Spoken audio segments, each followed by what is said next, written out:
What's good, everybody? It's your man B Dub coming live at you. Another True Players podcast episode. Doing a back to back. Yesterday, I did it with Kyle on the recapping of the AFC and NFC Championship games. Tonight, we're gonna recap Power episode number 9 with my brother JoeyG.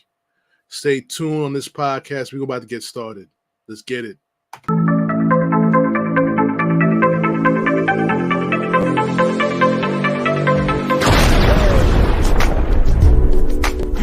Too cheat up for love. I want you. I want you. Lady, I want you. Every time I see you, I just want to kiss you and hold you. And take you to my place, candlelight dinner. Then I start massaging your shoulder. Baby girl, let's just get out of here. Take a little flight. Let's get lost in love. Let's go.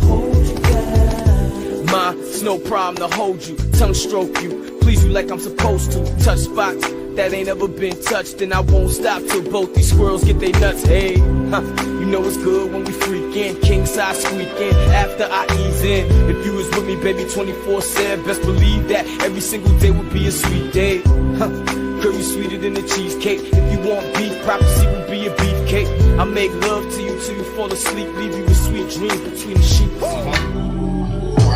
Twas the night before that night. I was born on that day, but not last night. Once upon a time, I had my cash right. Plug called, he ain't act right. I'm far from a slow nigga in this fast life. Pulled up, I got low, hit the black light. Once upon a time. What's good, everybody? It's man Big Dom coming back with you. Another True Players podcast episode. I got my brother JoeyG, co-host of the True Players podcast, host of Big Convo and Family. My brother JoeyG, let him know what it is. You know what it is. You seen what it is. We still here. We're still doing our thing. I'm glad to be back. We got to do it again and again. Absolutely. Let's get it, man. Man, listen, the reason why I want to do this podcast is because episode 9 of Power, book 2, left me like, oh, shit. Yeah. It's going to leave us on a big cliffhanger after episode number 10. Definitely. And I just wanted to know your thoughts on everything that happened in the episode. First, let's start with the flashbacks with Tariq with the current situation in his classroom. Right. He had a flashback. With Kanan, Ray, Professor Reynolds, Professor Milgram, Kanan. I think I mentioned Kanan before, right? Who else is in that? Raina was in there too, yeah, and all that stuff. So, and it was interesting how Lauren came to the door and he stopped her from coming into the door. And then Professor Milgram hands him the phone like, "Listen, this is a call from your dad." Right. What was your take on that? I actually liked the call. The call was like the one that set it off for me. Everybody in the room. Now think about that though. All the people that passed. That passed for sure, and the call from his father. Yeah. The call from his father, like his father could be somewhere else. That was cool. It gave you a chance to reflect, to be like, is it possible he's still alive and he's just doing it somewhere else? Like even Tariq thinks that. Like he can't be dead because he's setting everything up. Like I know it shot him, but everybody in this room is dead. He's not. Like I don't believe he is. Listen, it threw me off. It didn't throw me off guard, but I found it very interesting they used those parallels. Yeah. And the person Ray was like, "Well, you got me killed too," and Kay was like, "Nah, you had that shit coming to you." Right. Typical Kanan answer. It was hilarious. He shut it down. He shut it down. Like, no, you deserve that. Now let's get started with the podcast. With Councilman Tate. He got his he had to testify. And you see McLean was asking Tariq, what does he got on you? And it was interesting. I didn't think he was ever going to testify in the trial, to be honest with you. Right. So I don't think he had any relevance in the trial, but he knew Tariq, and he's probably the one person out of everybody that knows all of Tariq's secrets. He Right. knew he killed Ray Ray. Right. He knew he killed his pops. He knew he did all these things, Right. and he could have buried Tariq, but the reason why he didn't bury Tariq because he wanted those photos on that congressman. Right. He wanted info. He wanted that seat. Hmm. So the motivation to get that seat trumped him screwing Tariq. True. So, what do you say about that? I mean, if he's willing to throw his brother under the bus, even Mm, for his brother to help him out in situations where he didn't need to, you know what I'm saying? Family being family, he'd take you in, get you back on your feet, and send you in the direction you're supposed to be going. For him mhm. to turn on him in the courtroom, I was like, wow, that's you just don't you trying to get to the seat any means necessary. He- While it's respected at the same time, is like you're pretty much garbage for that. Like, so I mean, that seat means everything to him. Since he lost the government seat, that seat means everything to him. right. And we're gonna see all this. Said in the previous podcast when I spoke about Power with the Mhm. mid-season podcast, I mentioned this season is all about setting up his spinoff. True, true. It's another. It's to set that off. We know that Force is coming next in a Hmm. couple days. Hmm. In a couple days, everybody can't wait for that. I can't wait for it personally. I like Tommy's character. I want to see what new adventure he's about to get into. Right. Um, but setting up for the Tate campaign and everything like that, and hints being dropped all the time about Ghost. Hmm. How is Ghost going to influence that campaign? Like, you know what I'm saying? There's a lot of things that are floating in the air right now, and we're not done with Tommy as far as Tate is concerned and everything like that. We're not done with that, so we don't know what direction we're going in. Damn. So now let's get on to which character. Let's get on Braden's character first in this Braden, episode. my Yes, favorite character. Braden's my favorite Tommy-like character that hasn't developed yet. he hasn't developed yet, but he doesn't come from Tommy's background of No. But tell me what's going on when him, his father, his brother Trace, and their lawyers talking with Sack's girlfriend, the prosecutor. Yo, that motherfucker Trace is such a big ass snitch. He could have got everybody screwed up. I think his big mouth put Lauren in danger. I think directly, yes. Hmm. Directly, he did that. He put her on the chopping block. And he didn't care about nothing but himself. He waited for that time to be put in that position so he can do that. He's going to exploit Hmm. his position of power, which he Hmm. does have Hmm. due to his family name and everything like that. He's going to exploit that. And Hmm. why wouldn't he? He was scorned on that. Like he was made to look other than what he feels when he's doing that in the room. Hmm. He had power in that room. He didn't have power on them streets where he got beat up, Not at all. where his brother had to come and get him. You know what I'm Hmm. saying? His brother saved him from death. His brother saved him from death. He saved him from a whooping to get by himself. Hmm. Come on now. So that is something that he was singing, and now he put Brett in a bad position. He put Tariq in a bad position. Now this sets up bad because we'll see what happens in the next episode. Mm. But that his big mouth is gonna put all of them in trouble, and I think Brady's gonna go out on a limb next episode to protect him and Tariq and the Mhm. family all at the same time. But how he does it, we're gonna have to watch the next episode. Right. But I'm not mhm, sure how he's going to do that, but I know that he has a loyalty to Tariq to a degree. mhm, His family, he's on the outs about. I don't necessarily. He enjoys the luxuries of his family, but I don't think he enjoys being a part of that family for what the family stands for. The family doesn't really stand for anything, and he's mhm, not really with that. mhm. It's a little bit too bougie for him. Mm. He identifies more with the street life and the hustle of that than he does with his family. Mm. So it's gonna be interesting. It's gonna be interesting. So definitely. So good. Another point we're gonna talk about. We're gonna touch it to now. We're gonna touch it to Mecca. Mm. Let's get right to the nitty gritty. Let's talk about Mhm. Mecca, because this is the guy that everyone portrayed that he was going to be the the big tough guy in the series, and as we've seen here, his vulnerability has shown in this episode Oh, well. because he underestimated his opponents. Yes.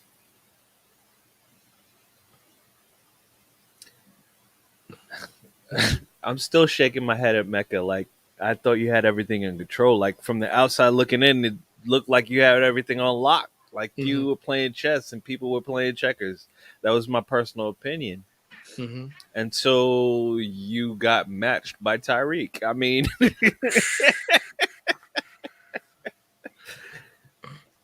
But Tyreek got Tyreek in the same room, and Tyreek is not phased by you.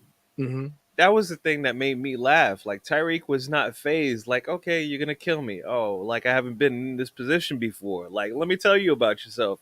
Before I go, let me tell you about yourself. hmm but yo, no, we skipped ahead though. Let's hold that up a little bit Okay, later. okay. Hold We up, can hold up, man. rewind. Because we got a lot to talk about Mecca and the whole Mhm. dynamic with Zeke. Well, let's get to the dynamic of him meeting with Zeke in the bar to Okay. talk to him and things like that, which I felt, it caught me. It was a heartfelt thing, Mecca, Dante, whatever you want to call him, is having a Hmm. heartfelt talk with his son, trying Hmm. to solve the situation, trying to find ways to um, help the situation for his son, provided with a basketball trainer, Hmm. ask him to just leave school for a little bit, let the water settle down before he goes back into school, Right. and work on his game.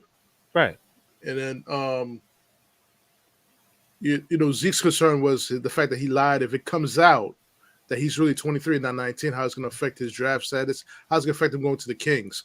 I don't know what his infatuation was going to Sacramento Kings, but you I was know, like, Sacramento? You worried about Sacramento? Like, bro.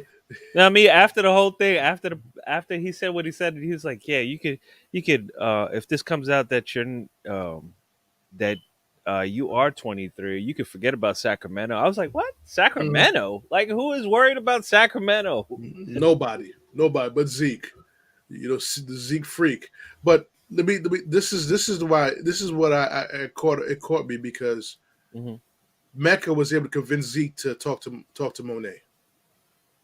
That's part of his influence. Yes. You know what I'm saying?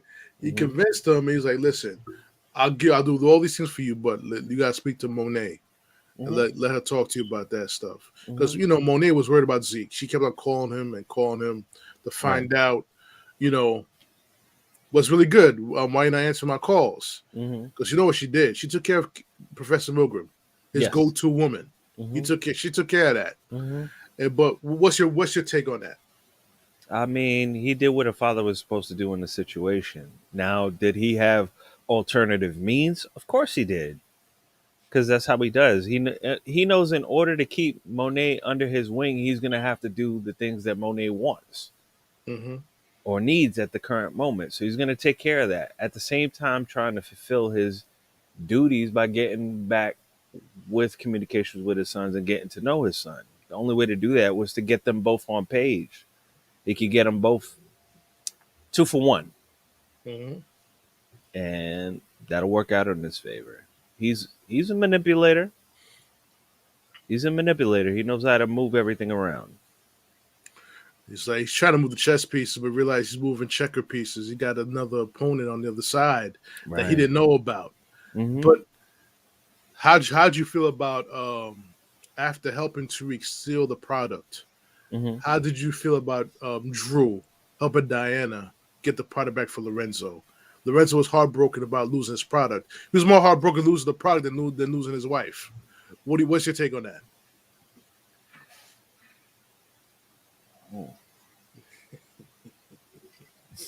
Got to go. I mean, Lorenzo. Lorenzo Tejada, he is about that street life. Money, power, respect. That's the street shit. That was what Tommy was on. We know what that's about. Tommy put you onto that game a while ago. Lorenzo's a little bit like on that borderline, like, I don't give a fuck about anybody. You could be blood. I will cross you if you cross these lines. You seen Kane get stomped out in the jail for touching his wife. That's because he goes by a different code. He has his own personal code, and he's going to abide by that. If you're not fitting into that code, you're going to get stepped on and moved over. You know what I'm saying? That's what I see with him. So for him to lose his product, he's coming like, yo, I'm going to ask you this once. Go get my shit. I know you know where this is. Go get it. That's the one time you got. Because if you don't, he's killing you. Family or not. So where's my product? Yeah, where's my product? He didn't come to him like, yo, we got a problem. I need you to go handle that. He didn't say none of that. No. Where's my motherfucking product? That's what I want to know. But check this out, though. He would have known nothing about he lost his product had he not called Kane and find out what's going. Kane had to answer the call and let him know that, listen, yo, we got robbed. Yo, we don't have no product for you. But he noticed that Mecca was sitting in the background listening to the whole conversation like he didn't know what was going on. How are you going to play this off? You explain it to your father. Explain to your father what happened. Let's see how you handle that. Well, I got to go poppy. I got to go poppy. Right. Because you're on the spot. There's only so many people you can lie to. When one person in the room is already questioning you, you trying to lie on the phone to somebody else. Yeah, go ahead and try that. That's a difficult task to pull off, my friend. It is. It truly is a difficult task to pull off. But listen, let's segue to the basketball court. The meeting with Monet and Zeke, and the guys shooting at Mecca and Monet and Zeke.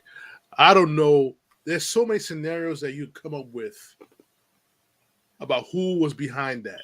Monet made it clear it was Lorenzo. Me personally, I don't think it was Lorenzo at all. Who do you think it was? It's either Mahoney or someone. Two. It was probably the Mahoney, the beefy guy with Mahoney. Probably someone he snitched on. Okay. Two, it could be someone. I think he set up himself. You never know. This dude is maniacal. 3, it could be someone else that snitched on him or the GTG family. Either, oh no, my bad, not the GTG family, but that remember that chick, Frankie's wife or girlfriend that spoke to Monet. It could be someone. What could be someone that some of the hitters that she sent to go take care of that situation. DTG, GTG, yeah. That's possible. I want to say DTG on that scenario. I don't think Lorenzo had any. Lorenzo ain't concerned about that. He's all about getting his product and getting his money. He is about getting his product and getting his thing. But now think about this though. Did he not put a mark on his wife? Did he not put a mark on his wife when he went after the dude and killed him? Do you think that maybe they found out about that and it was like, you know what, eye for an eye. I know how to hurt you. We're going to do this first. Then come at you next. Now, it didn't matter about the Mecca being in the situation. They probably didn't know who Mecca was. Mecca was a ghost. He's not on the radar. He was with Monet, so he could get it too. I'm thinking about the scenario like if I was in that position, I want to take out my enemy, and that's the target. That's who I'm going for. If they happen to be, that's collateral damage. Let's get it. Let's get it. That's going to be the question that's probably going to be answered in episode 10, in my opinion. We're going to find that out. Ladies and gentlemen, if you want to join the podcast, look at the comment section. The link is there to join the podcast. If you got something to say, send a comment or even jump into the podcast. We'll bring you into the podcast. If you're not camera shy, jump on. You know what I'm Please, saying? Jump on. please do it. Just do That's it. yes, sir. Yes, sir. Shout out to our brother missing in action, fellow co-host Ricky Brown. Hope he's doing well. Yeah. You know, we wish we had him on the show. You know, but we'll wait till he's ready to return. Right. But now let's get to the aspect of the hotel. Right, Mecca comes back. Mhm. He's like, "Yo, I'm gonna head out of the country for a few days." Mhm. He goes and looks for that bag. Mhm. The bag is missing. Right. Now he yokes up Kane, talking about where his fucking bag, and he tells Kane, "Listen, I know you the one that set that shit up." Mhm. We all knew. That's like the worst kept secret, that Mecca knew that it was Kane that did all this Right. shit. Right. That was the worst kept secret. I was like, you're too close to the situation. First of all, he killed his second in command, no hesitation. Like, sorry for your loss. Mhm. He killed him. Looked at, like, as he's killing him, he's looking at him like Kane. That, like, yeah, that could have been you. Mhm. You know that was you. I'm just doing this to prove a point. Dude that got killed was just looking at him like, nigga, you know I'm loyal. But yo, that's the first time I've ever seen Kane so shook in his life. He was He- scared. He was shook because it came out of nowhere, Mm-hmm. and even he thought he has to know. Mm-hmm. That man about to chop his finger off with that fucking knife, though. But all he did was take his hand and put on a fingerprint. Now he made him like his fucking puppy Number dog. two. Made him Number his number two. two. Yeah, you can't go nowhere. You right here. That's where your new position right here. Where you going? Nowhere. that man had that nigga on a leash. Mm-hmm. Had him on a leash now. He can't go nowhere. For all his buffoonery and shit Kane was trying to pull, now he's stuck. And guess Now who? you locked. He You in the locked. position you wanted to be. Mm-hmm. You asked for that. Mm-hmm. You didn't want to be a soldier, right? A Right. soldier come and go. Mm-hmm. You're not a soldier no more. You're number two. You're number two. Ask Tommy about that. Right. But Tommy's different. Tommy's a different breed, a different altogether, all around. Tommy was a number two, but at the same time he was an enforcer and he was a soldier. Mm-hmm. And he loved that. Mm-hmm. He all over time you see him change and want the things that Ghost wanted as far as the family and settling down and kind of being on the outskirts and making things move, but being able to have the family life. Yeah. He's experienced that with Keisha and Cash Right. until Tasha took that shit away. Yeah. But we digressing here. But listen, and when we noticed he missed the bag, and we all know he had a tracking device on the fucking bag. And where did this bag lead to? Tyreek St. Patrick. Tariq St. Patrick. And Tariq, as smart as he was, albeit with Kane. Again, Kane is just a soldier. He ran into Tariq. Yo, listen, there's a tracking device on the fucking bag. Yo, check it out. Tariq as smart as Tariq was, he took a picture. He opened up the bag, saw the ring. He opened the bag, he saw the file. He's like, took a snapshot of everything that's in that file. And like his father, the man he hated so much, he contacted his connect to find out information about this guy. Right. I need to know everything you need to know about this guy right here. It's got a court document. I need to find out about this case. What's up with this? Mm-hmm. Because apparently if you have it in a safe Mm-hmm. and a carry-on bag that nobody's supposed to see, Mm-hmm. it's important. It was very important. And McClane dropped the dime. I was like, how the fuck you met this motherfucker? Everything about him is bad news. Mhm. There's no good news. It's not all good bad. news. No good news. And the thing is, bro, we knew there was a connection between Mecca and Ghost and Tommy. Right. Well, Ghost, Tommy, and Mecca. Mm-hmm. And Mecca exposed that when he said, "Listen, I know." He told Tariq, "I know about your uncle Tommy. I know about your father Ghost. I know what you did to him." My question to you is, how the fuck he knew what Tariq did to his father? Mm. That's a question that. How can you answer that question for me? The only thing I could think of, and I've been wrestling with this, is Kanan. Kanan had a stepbrother that he never met. Hmm. He had a different last name and everything like that. That's the only thing I could think of. He spoke Spanish. He was light skinned. They said all of this in the Book of Canaan. Hmm. Hmm. So what you're saying is you believing that this Dante Spears could quite possibly be his brother. It could be It could be Canaan's brother. It could be Canaan's brother, and Canaan's brother probably knew about the stuff that was going on. Don't forget, we had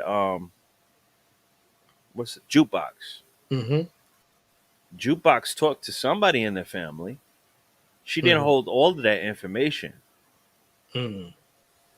because she had a higher up that she was talking to Mm-hmm. in the family that could keep those type of things going. She was another enforcer too, by the way. Yeah. Yeah. She was. She was. But the thing the thing is that Tariq Punk, this manipulator, big ass manipulator, punked him, Right. called him the goat of global snitching.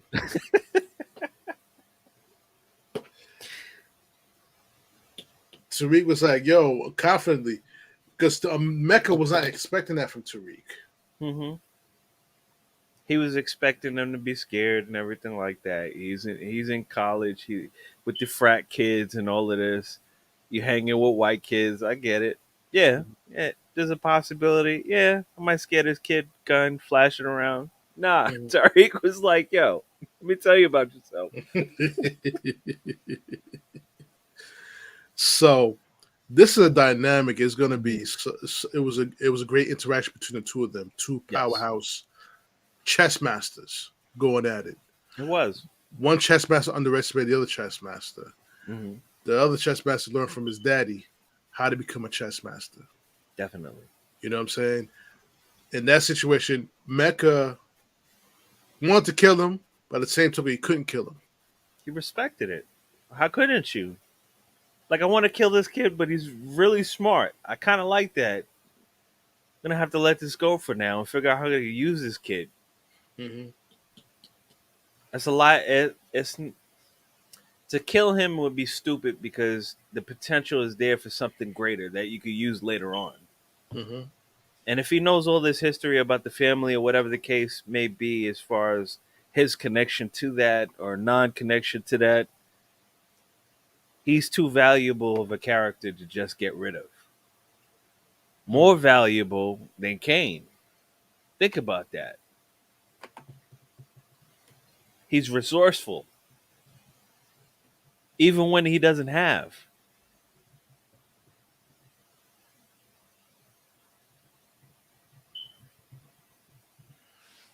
Tariq shown is definitely his resourcefulness. Now the thing is, he also put a track on Tariq too now Mm. as a form of control. But Tariq's going to find a way to get past that. To be honest with you, That's the same cell phone he had in the bag. was it a cell phone or was it a legitimate tracker? I thought it was a legitimate It was a tracker. it was a cell phone tracker type deal. It was a flip phone. I don't. To me, I seen a flip phone, and it was kind of blinking red. That's what I seen. If it was a tracker piece, I missed the whole thing. It looked like a flip phone. My bad for those people who are really up close and personal with what they seen on screen. I didn't see that. I seen this flip phone. Probably a drag phone. You know.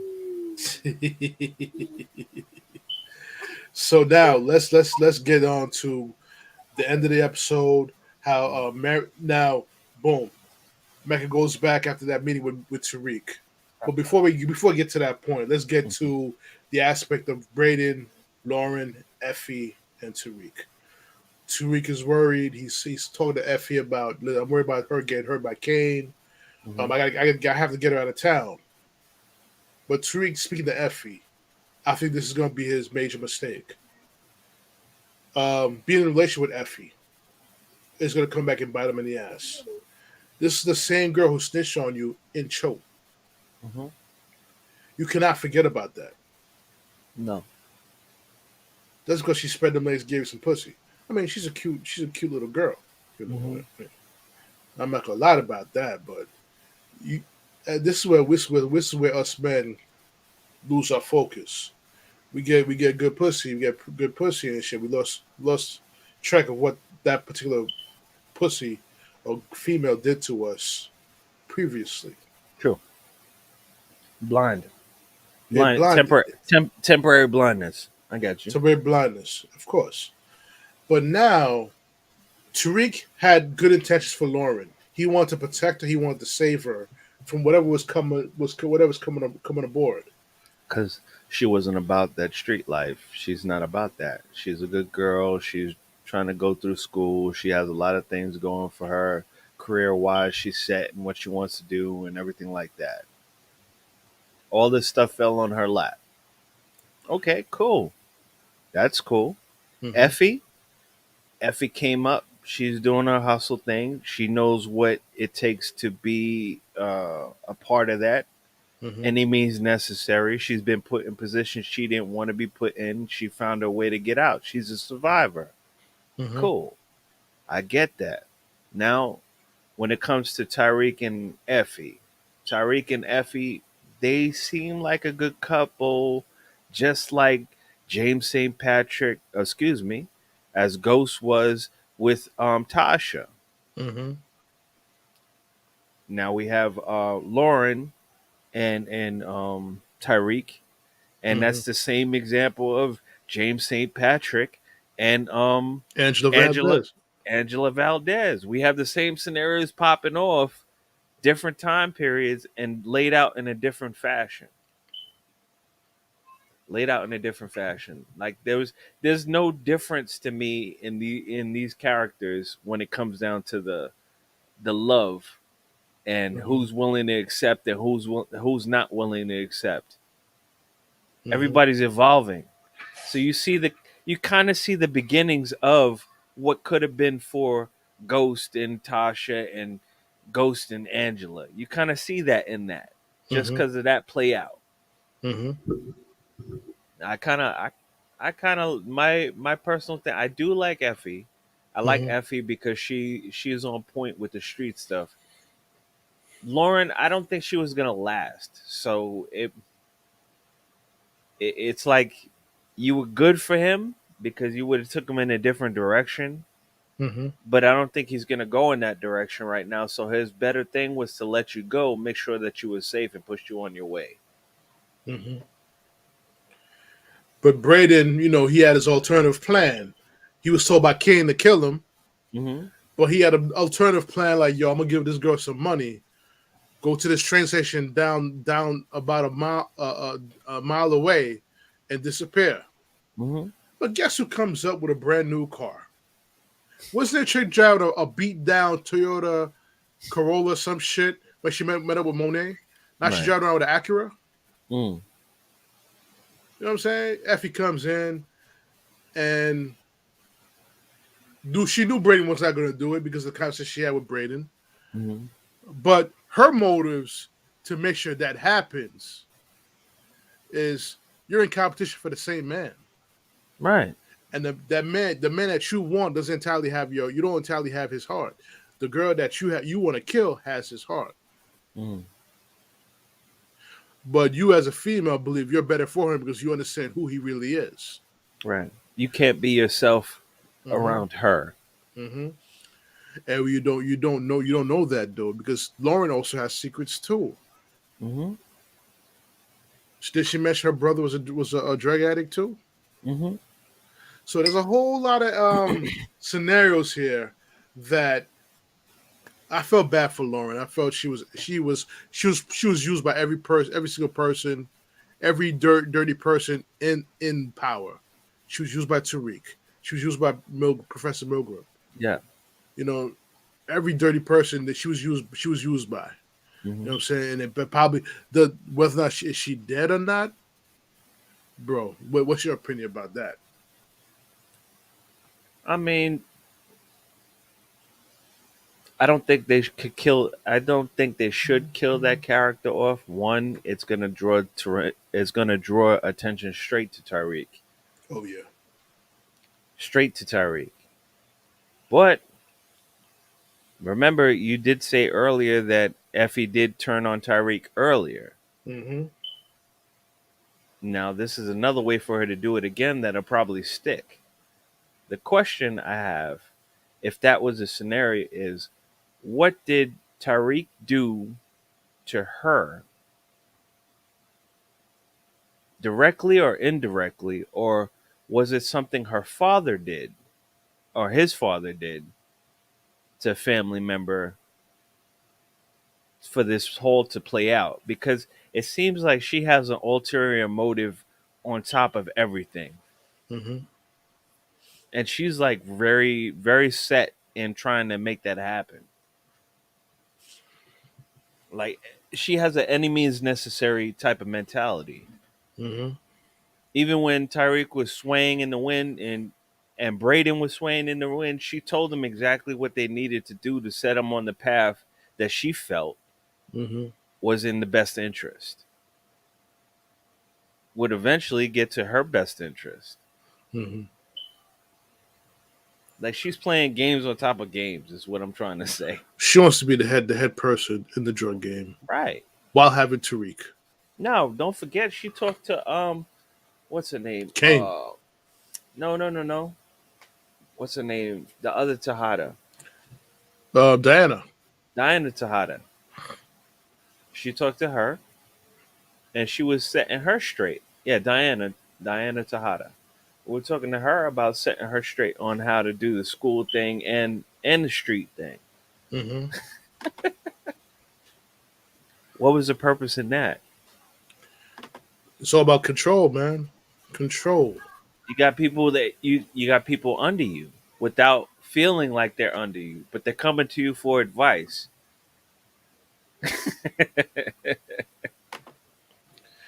Now, listen. Since we got to Diana title, we forgot about her and her role in messing up Tariq's business. She messed up everybody's business, to be honest with you. Hmm. Let's start with Monet. Mm-hmm. She blew up Monet's spot.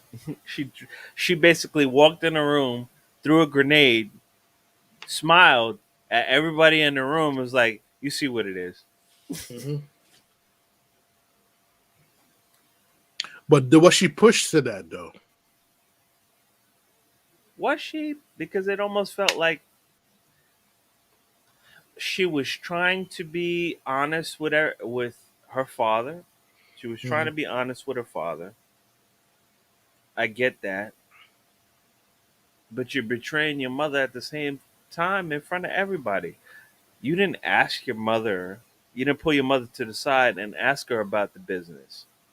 You brought it to the father, your father, that didn't know about the business in front of everybody.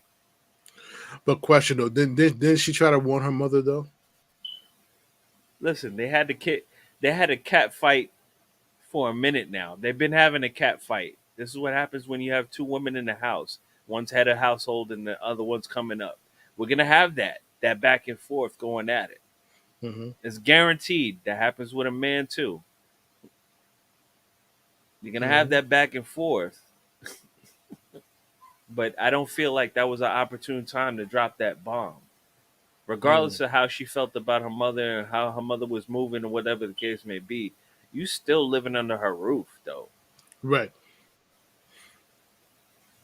Oh well, Poppy, listen, Poppy, nothing. She'll pop you just like everybody else. Mm-hmm. Mm-hmm. But she knew how to get those drugs back from Tariq. Mhm. Ev got Ev. Drew got to go see Ev and do that little thing. I kind of like just. Listen, three episodes in a row. Time out. My Mhm. LGBTQ community. Come on, time out, guys. Can we like stretch that out a little bit? Do we have to see it every episode? Ooh, ooh. That's just me. Bro, how many beers did you have today? No, I had one beer, and this is tequila. Tequila. Calm down. We have to be careful what we say on the podcast. I No, was, wait. I was, no, I was Mm-hmm. careful. I said, Mm-hmm. can we just stretch it out a little bit? Every other, do we have to do it three in a row? Because it seemed like your scenes are pretty long there, buddy. Yeah, it sure is. It wasn't. Listen, beer convo and family, we were talking about being sensitized, desensitized Mm-hmm. before we had an all out altercation as far as disconnect. But it boils down to desensitization. Desensitization. You know what I'm saying? Desensitification. I think the audience got a gist of what you were saying. Yeah, Absolutely. saying it Uh, over and over again. I mean, you see the mhm. same things over and over again. After a while, you become immune to it. I guess. That we start to become numb to it. And honestly, I'm not gonna lie to you. I didn't like watching that shit either.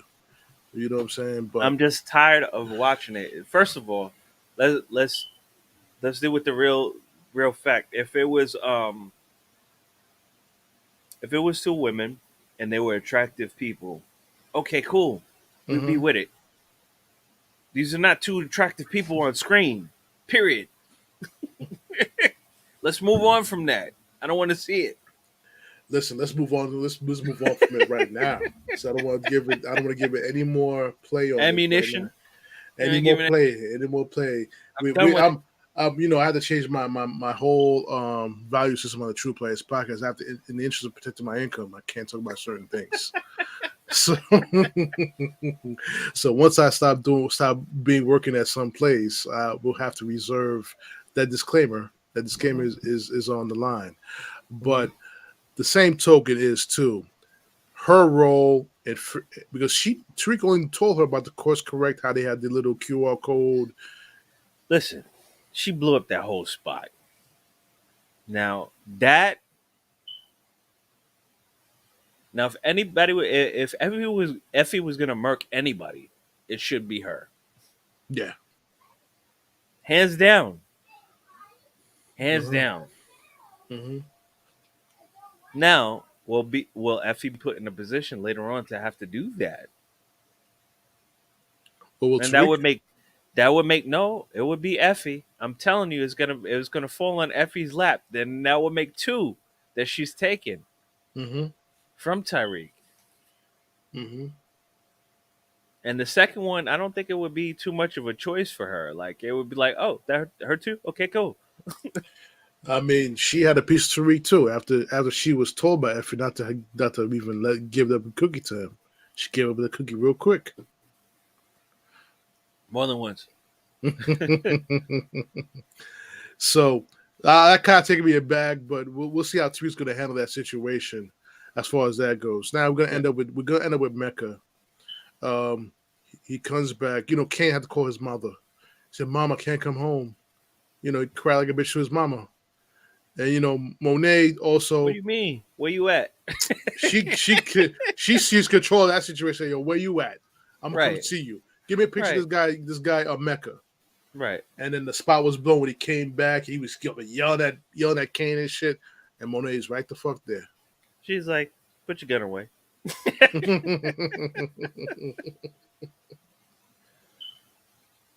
But what's the Monet's role in this is for me? I'm kind of confused. She's blaming everything on Lorenzo, but for some reason, in my deepest Mhm. thoughts about this, I think she's trying to set up Mecca as well. I think she's going to tie up loose ends. We've been hearing it since the beginning of the season. Mm-hmm. Tying up loose ends. That's what it's going to boil down to. Who is the looser end, Mecca or Lorenzo? Kanan or Kane. Kane is the looser end. Kane is a loose end. Period. If Mm. Kane, Kane hadn't done, if Kane hadn't killed Ramirez, Mm-hmm. a lot of the stuff wouldn't be going on right now. Nah. We could be moving forward with a lot of different things. But Kane killed Ramirez Mm-hmm. and put everybody in jeopardy. Mm-hmm. The problem is Kane. We could point at Tariq all we want to. We could point at everybody else. We could point at Lorenzo. We could say it's Mm-hmm. Lorenzo's fault. We could say it's Mecca's fault. But no, no, no. Kane is the issue. Mm-hmm. Now, is that going to be addressed? Now, if Kane falls, who else is going to be taken out of that situation? Are we Mm. really saying Lorenzo Tejada is going to be taken out of the situation? Okay, cool. Take him out. Kane definitely has to go. Mm-hmm. Wouldn't he feel like he needs to take care, avenge his father?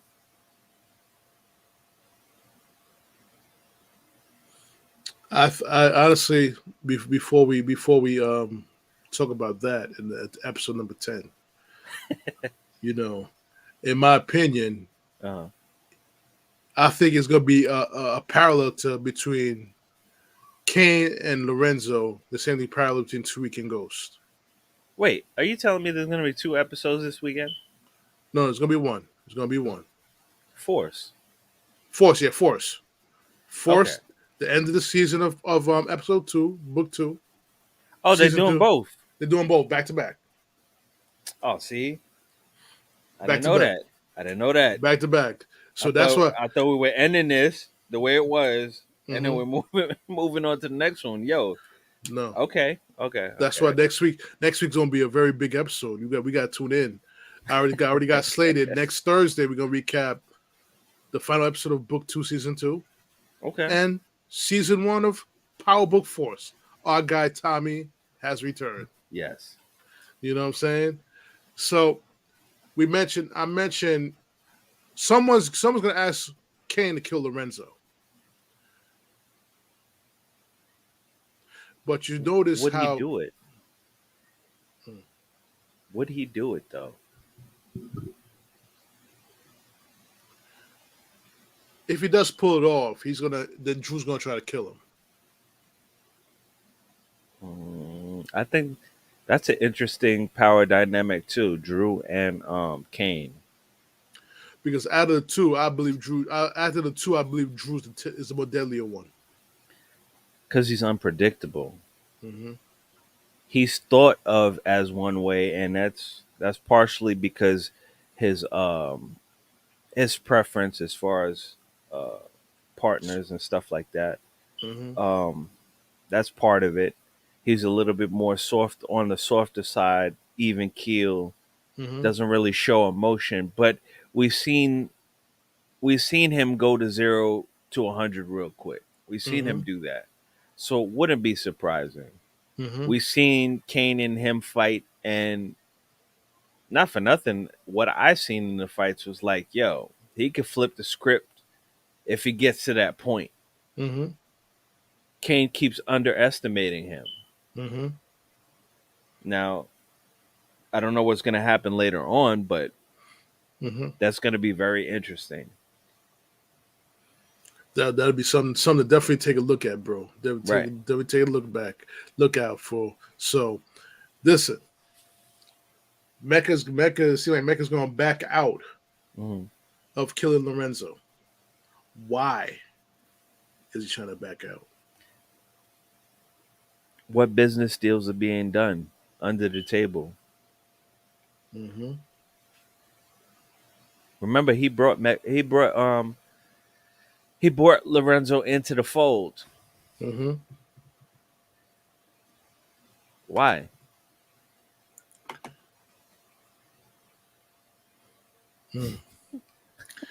Things that make you go, hmm. Is it though? Because I'm thinking like if he has Lorenzo under his wing, he Mm-hmm. has Monet on the other wing. He Mm-hmm. can manipulate the situation either way he wants it to go. Mm-hmm. Now, where Lorenzo wants to take it, because his wife is no longer under his wing, that's an obvious position he would take. Mm-hmm. He would be on the attack. Mm-hmm. But does he have the soldiers to do it? Not yet.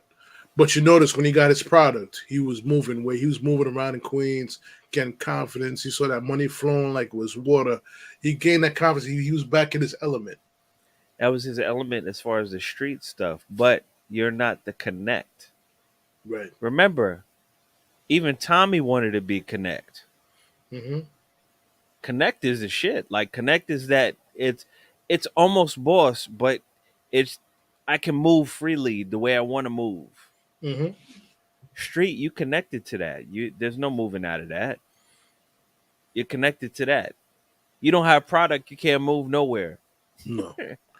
But does Lorenzo want to elevate from that? That's the key too. Do you want to be distro? You know what I'm saying? Do you want to be the distro? Mm-hmm. Now we see the evolution of Tommy and Ghost. They went through all those phases. Mm-hmm. Street, you know what I'm saying? From corner to the streets Mm-hmm. to the businesses, all of that to Mm-hmm. distro. Mm-hmm. Come on, man. This all this stuff keeps playing out over and over again. So, ladies and gentlemen, all I can say is from according to JoeyG, while he's taking a sip of tequila. Mm-hmm. Excuse me. Bottle's still right here. Don't worry, it's not going nowhere. I promise. I promise. Still drinking. Stay tuned for episode 10 of Power. Yeah, we looking forward to that. We stay tuned. So we're gonna bro. We about to end this podcast right now. Okay. It's been fun, but stay tuned.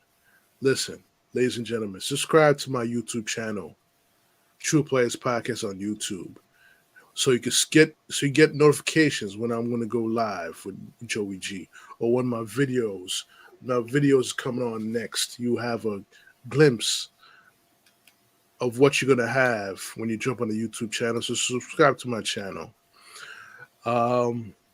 Also, listen to the podcast on JoeyG Radio, Anchor, Spreaker, Spotify, iHeartRadio, TuneIn Radio. Mm-hmm. Also, I'm also on video on Twitch TV and Patreon.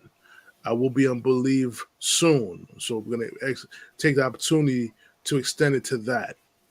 So definitely, any comments and complaints, definitely hit me up, DM me. If you got my email address, you got my phone number, definitely hit me up. We can get you on the show to put on your opinion on the show.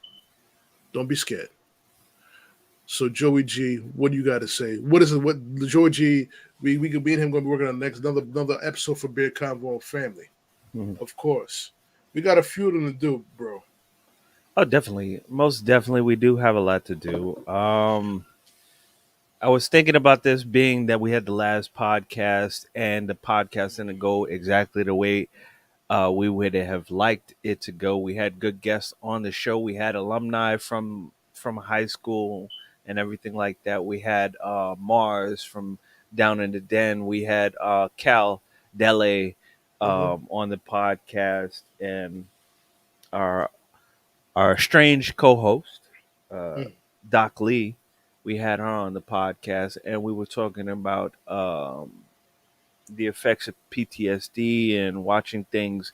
Does it desensitize you? So, and it didn't go as planned.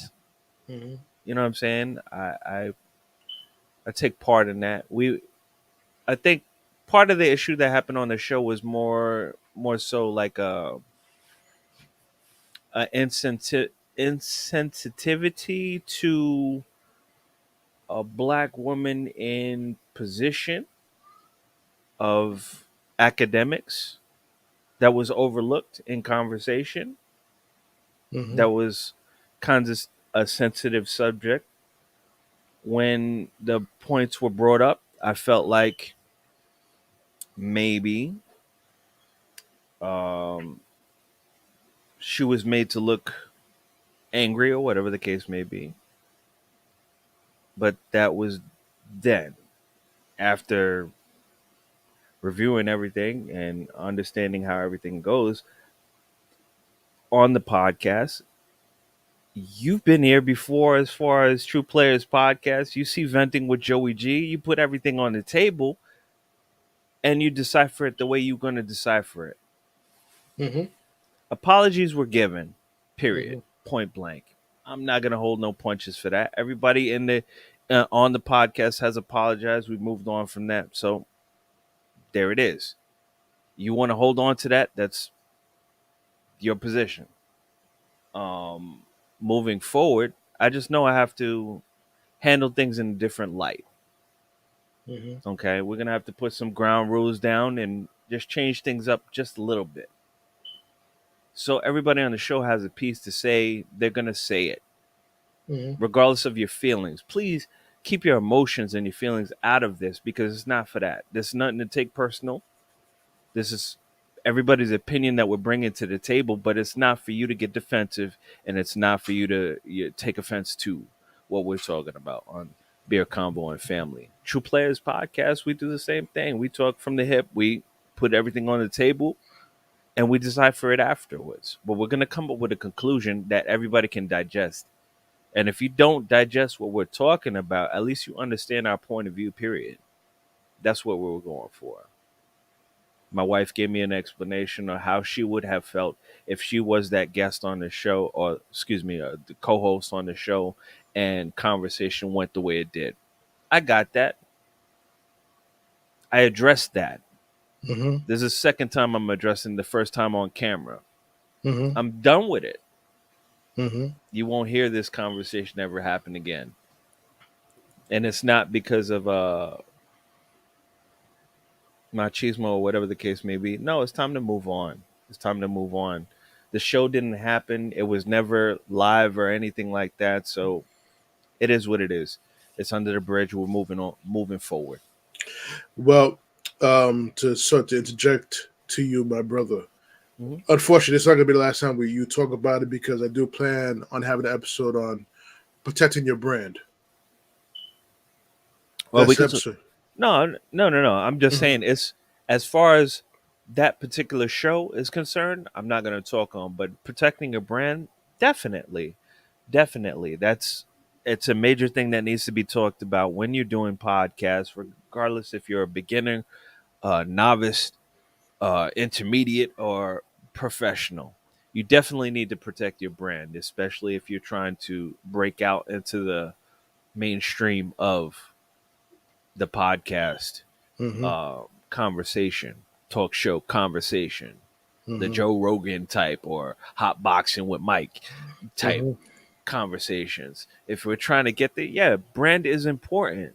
And that responsibility doesn't just fall on the host, the co host, and the guest on the show. As a whole, as a collective, everybody is a part of that protecting the brand. When you come on the show, you Mm-hmm. give up your certain rights as far as that because you're participating in that, what you're talking about. Going outside of that, that's personal. Mm-hmm. That's personal. Now, legal wise, just to touch on it just a little bit, because I know this is going to be a whole show, but Mm-hmm. legal wise, you might want to sit down before the show and just sign a couple paperworks.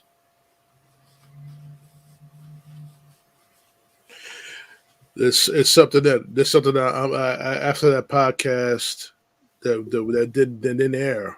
It's something that we all got to consider too. I invite people to come on the show, of course, but from now on, as far as the True Players Podcast goes, there's only myself, host, JoeyG, and Ricky Brown, co-host. I'm not adding no one to the intro. And also Prophecy and Black Rose also co-hosts on the show. Adding anyone else to the intro as a co-host or host. You're just going to be a guest. Mm-hmm. You know what I'm saying? Because, like I said, I represent me, Dominic. I represent 3 brands. I represent the True Players Podcast brand. Mm-hmm. I represent True Duthel Entertainment and Productions. I represent that. I also represent the World Changes as well. I have 3 brands that I have to protect. And people need to realize when you come on my show and you act the way that someone acted on Beer Convo and Family. I don't want to get too much into the next episode I'm gonna have with JoeyG about that. However, there's a certain decorum that you must maintain because, in essence, that person was also had a brand to protect, and how she reacted to a situation, How they act, how they it threw her credibility under the bus. through credibility. Well, across the board, yeah, because we're talking about a conversation that exploded. Mm-hmm. Professionalism is required, and that's Mm-hmm. for your personal brand. Your Mm-hmm. person is your personal brand, regardless how Mm-hmm. you feel on the show. If you're co-host, guest host, whatever the case may be, your personal brand is at stake when you're talking on a podcast. Period. Mm-hmm. You have to know that. Now, if you're worried about how you're projecting yourself on camera and how people are going to relate to you on screen, then personally, you need to check that. Mm-hmm. Personally, keep it professional. Yes, we're business casual around this piece. There's not too much. I walk that line. And I did it earlier when we were talking about the LGBTQ community. I did that earlier, but Mm-hmm. that's just a tease. It's just a tease and to provoke that genre of people to to come in. Mm-hmm. Understand what I do as a co-host on this show, Mm-hmm. and understand what I do as a host on my show. I do the same thing. I Mm-hmm. provoke the conversation to make certain things happen, to engage viewers to look in. Oh, did he really say that? Why did he say that? What happened? What transpired? How did he bring these people together? Why did he bring these people together? Think about that before you attack my credibility. Think about that. I'm more strategic drinking or sober. Mm-hmm. I'm more strategic than people play me to be. Mm-hmm. Yes, I've been playing stupid for a long time, and some people fall into the trap and forget Mm-hmm. I'm educated under this cap. Mm-hmm. And that's all I'm going to say about that part. On that note, ladies and gentlemen, before we start getting to a whole new episode about branding and protecting your brand as a human being, Yes. we're gonna end this podcast right now. So I think JoeyG gave enough of his last words. I'm just gonna sign off on this podcast. I had enough of this. I'm just it's if I say my final words, it's gonna hurt people's feelings. Don't do it. It's not worth it. I'll take the brunt of it because I am the bad guy. Regardless, I'm that guy. I'm that guy. Listen. We all have some Listen. issues. I'm gonna say this. I'm Mhm. gonna use the same words. I'm gonna enjoy my life. That's what I'm gonna do. I'm gonna enjoy what bit of life I have left. I'm gonna do that. In the interest of keeping the peace, Please, boss. we're going to because I got a lot of shit on my plate right now, so I ain't got time for extra shit. I ain't got time for the extra shit on my plate. And on that note, we're gonna end this podcast. See you guys next week, next Thursday, recapping of episode 10 Oh, definitely. and recapping the first episode of Power Force. Oh, yes. Do it. Okay, we're gonna get ready to do that next week. And if I decide to do the podcast on branding, I'll let you guys know. I'm gonna try to bring Gary Owens on the show to talk about Tommy. So on that note, ladies and gentlemen, we're gonna sign off on this podcast. I'll see you guys next week. Peace. Biz.